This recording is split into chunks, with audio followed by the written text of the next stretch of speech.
Michele from Muskegon Area District Library. Today I'd like to show you how to make the Take It Make It craft kit that's available at our branches, Valentine cards.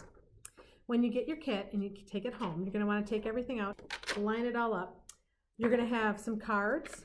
You should have 4 of them, 4 envelopes. You will have a tub of paint and you'll have a couple Q-tips.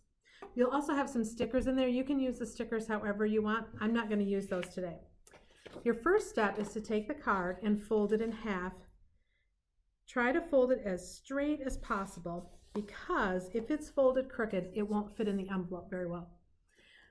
I'm going to do 2 right now, so I'm going to fold 2 of them, and I use my thumbnail to make that crease nice and straight. Normally you're going to want to cover the table that you're working on so you don't get the paint everywhere. I'm not going to do that today, but when you do it at home, do that. So you don't want to get paint all over your table.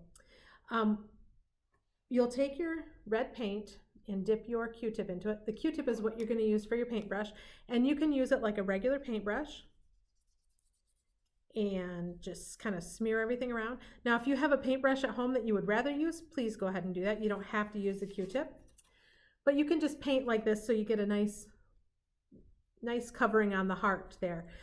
But one thing I will tell you is that the thicker the paint, the longer it takes to dry. So you don't want to put it on too thick. It'll just dry a lot nicer if it's a thinner layer of paint. Another way you could paint them is by doing dots everywhere, which I kind of like doing that. I just think that's fun. But it is totally up to you how you paint your card. When you are all done painting your card, you know, I have a couple of them here. Not quite finished, but close enough. You're going to let them dry for a while. When they're dry, you can take them and open them up, and inside you can write a message to someone. You can sign your name, and then you're going to put it in one of your envelopes. Now, we recommend that you don't lick it and seal it shut because, you know, you don't want to be spreading around germs. So you can just leave it like that. You can write a name on the front if you'd like.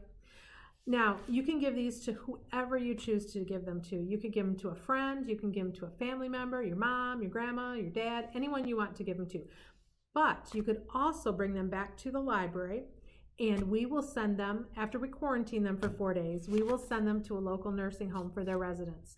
So we would love to have some of them come back. If you want to bring 1 back, if you want to bring all 4 back, it's totally up to you what you do with them. Be sure to watch our YouTube channel, our Facebook page, and maddle.org for more fun activities at the library.